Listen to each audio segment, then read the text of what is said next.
Wala nang maraming paligoy-ligoy pa, diretso sa punto na. Maiksi lang ang komentaryo, pero diretso sa punto. Maraming kuro-kuro, may tiwali, may totoo. Dito, sa puntong diretso tayo. Punto diretso. Oh, mayroong nag-file ng mayroong nag-submit ng sulat. Nagpadala ng sulat sa ICI. Private citizen. Ang hiling niya, imbestigahan daw si Lisa Araneta Marcos, ang First Lady ng Pilipinas. Dahil sa koneksyon nito di umano kay Maynard Ngo, yung kontrobersyal na di umano'y bagman ni Chis Escudero. O ito, mga kabunyog. Si Lisa Araneta Marcos, ang tawag diyan LAM. Sa mga loyalist ng Marcos, ang initial nila LAM. Lisa Araneta Marcos. First Lady siyempre ng Pilipinas 'yan. Ngayong araw mayroong nag-submit ng nagpadala ng sulat. Formal yung pagpapadala niya ng sulat. Ang pangalan ay sino ba yung ano bang pangalan nung nagdala ng sulat? Santander ang apelyido eh. Ang pakilala nitong si Santander, ano daw siya? Hindi naman daw siya wala daw siyang political affiliation. Hindi daw siya John Santander. Private citizen lang daw siya.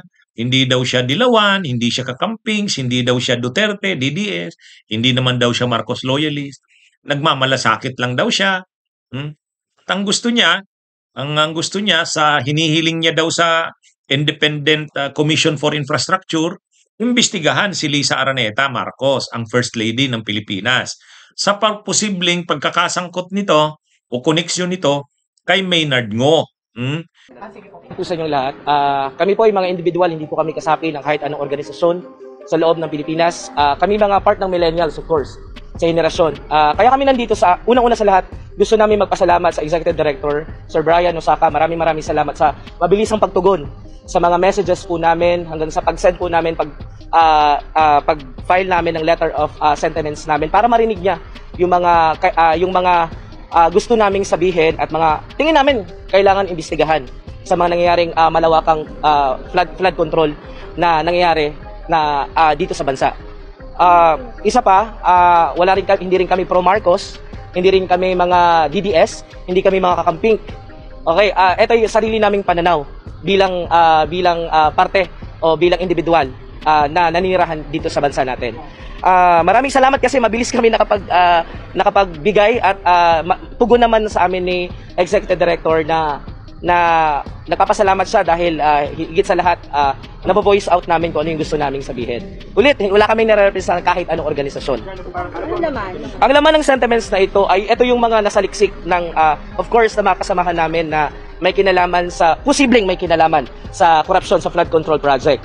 So ang laman na nandito ay ito yung mga posibleng may kinalaman, lalo na nung mga nakaraang buwan, almost 2 months na mukhang nakakalimutan yata yung sa pangalan si Maynard Ngo. Okay, na posibleng may koneksyon kay First Lady Araneta Marcos. Okay, so sana mabigyan ng aksyon. Higit sa lahat, ang gusto lang naman natin is yung maging patas at malinis na lalo na ngayon nakakahiya sa ibang bansa na patuloy at lagana pa rin ang korupsyon sa buong Pilipinas. So naniniwala kami na bilang kabataan at bilang mamamayan ng Pilipinas, sino ba ang pwedeng magtanggol? Sino ba ang magsa-stand up para sa atin? Kundi tayo lang din.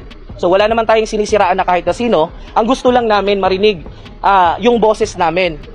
Walang kahit na involved na kahit sino man na organisasyon mula dito. Ito'y batay lamang sa sarili naming opinyon at sa tingin namin makakatulong para sa pag-iimbestiga. Hindi naman kailangan na nanggaling ka sa mayamang pamilya, hindi naman kailangan na nanggaling ka sa marangyang pamumuhay.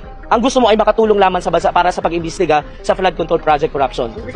Based on your research po, ano yung nakita yung ties between Maynard Ngo and the First Lady? Okay, batay dun sa mga, kung mapapansin natin, dun sa final naming letter of sentiments, attached of that, of course, ito yung mga pictures na may kinalaman dun sa, of course, si Maynard Ngo and First Lady Araneta Marcos. So, naniniwala ako na dapat imbestigahan ng ICI yung ganitong sitwasyon o concept. So, part of that, nandito din.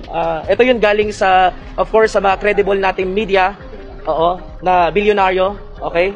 Nandito po. So, wala naman kailangan siraan na ibang tao. Of course, kailangan lang natin ng linaw. Ano ba ang nangyayari? Okay? So, batay sa mga pictures na nakalagay dito, from Annex B hanggang dito sa C, kung mapapansin nyo, nandito lahat na may hindi naman ito yung, actually yung mga ebidensya, yung sinasabi, nasa internet na madali na siyang makita. So, ito pinit namin as an attachment para sa pagpasa namin ng info sa ICI. Si Maynard Ngo, yan yung kontrobersyal na negosyante na di umano ayon kay dating DPWH Secretary Yusek Bernardo, DPWH Yusek Bernardo, sabi ni Yusek Bernardo nang nag-appear siya dun sa Senado, sa Senate Blue Ribbon, ang sabi niya, ang bagman di umano ni Chis Escudero ay itong negosyanteng si Maynard Ngo. Ngayon, itong si Maynard Ngo, may-ari ito ng isang establishmento sa BGC para sa mga mayayaman, yung Cork.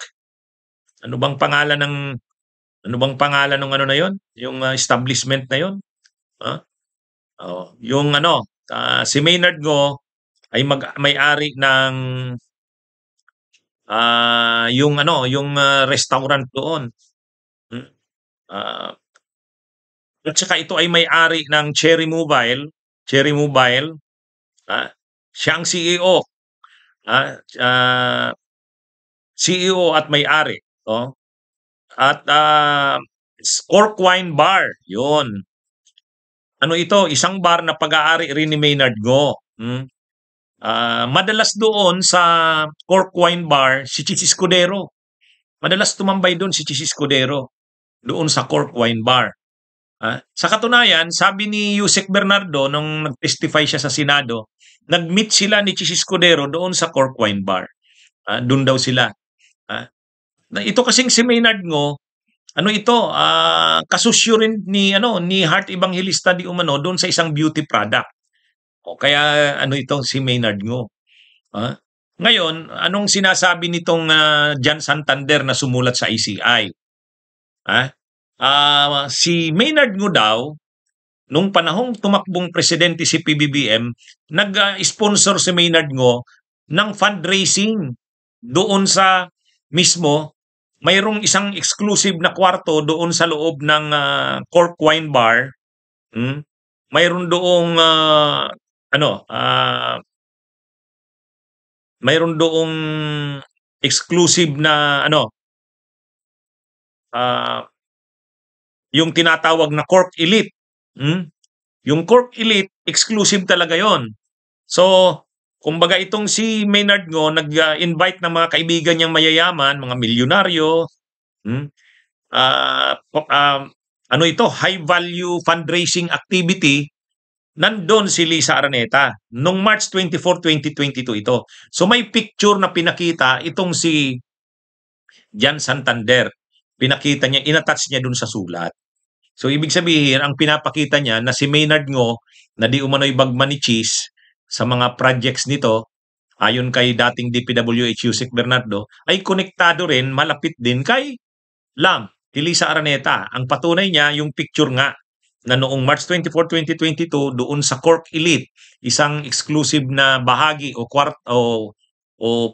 portion doon sa Cork Wine Bar, nag-sponsor siya ng fundraising, kung saan ang bawat umattend doon na mayaman ay nag-donate ng 5 million pesos daw. Sabi ni itong Kaya yun ang isang niya, pinakita niya. Pangalawa, nung sa isang event din, yun ng Cherry Mobile, sa isang event ng Cherry Mobile, nandun din daw itong si pinakita niya na naman yung picture naka-attach. Magkasama si Maynard Ngo at saka si Lisa Araneta. Parang naging bisita si Lisa Araneta sa isang activity ng Cherry Mobile. Kaya ang Cherry Mobile, ang may-ari nga itong si Maynard Ngo.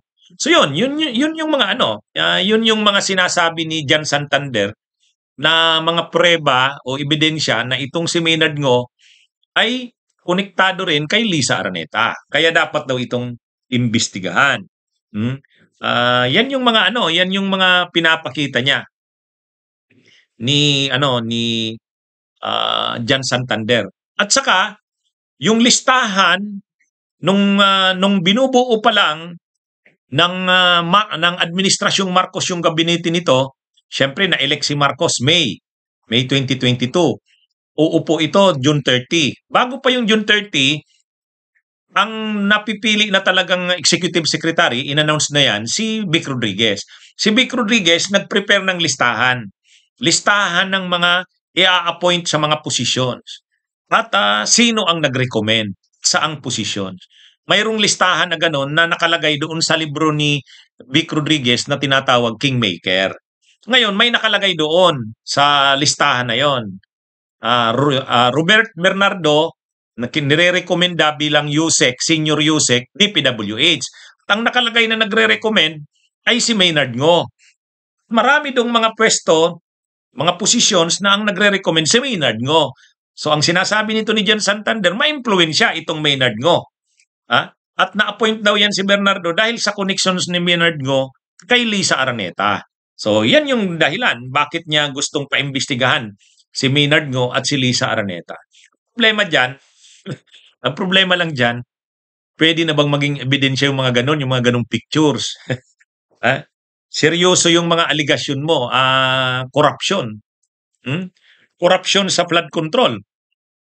Hindi naman pwedeng ang maging ebidensya mo ay yung mga ano lang na yon, yung mga pictures lang na yon ni Maynard Ngo at saka ni Lisa Araneta. Anyway, hindi natin alam anong kalalabasan nito, pero yun lang, may sulat na pinadala itong Jan Santander, sumulat siya sa ICI, hinihiling niya na imbestigahan din ng ICI si Lisa Araneta kasabay kay Maynard Ngo. Dahil posible raw na ito'y magkasabwat din sa mga proyekto sa flood control. Anyway, abangan natin kung anong magiging reaksyon ng Malacanang ni Lisa Araneta at kung anong mangyari dito. Bunyog, bunyog, halikan na kasama ka.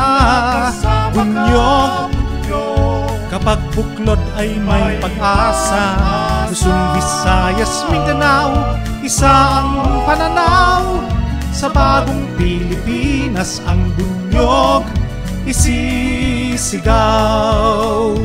Bunyog, bunyog, bunyog.